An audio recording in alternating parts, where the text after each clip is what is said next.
বিসমিল্লাহির রহমানির রাহিম। সমস্ত প্রশংসা আল্লাহ তাআলার জন্য, যিনি আমাদের জীবনে রমজান পাঠিয়েছিলেন আর আজ তাকে বিদায় জানাতে দিচ্ছেন।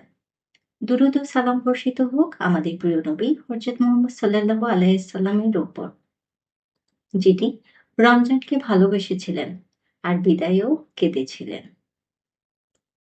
প্রিয় ভাই ও বোনেরা, রমজান আজ কথা বলছে না, রমজান তাকিয়ে আছে। এই তাকানোতে আছে প্রশ্ন, আমি তোমাকে কি বদলাতে পেরেছি?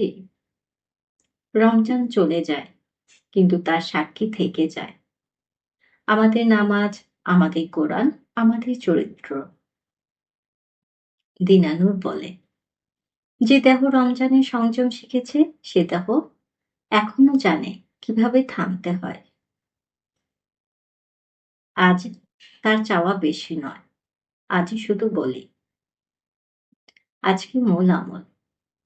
2 হাত তুলুন আর বলুন, হে আল্লাহ, এই রমজানে যা শিখেছি তা যেন ভুলে না যাই।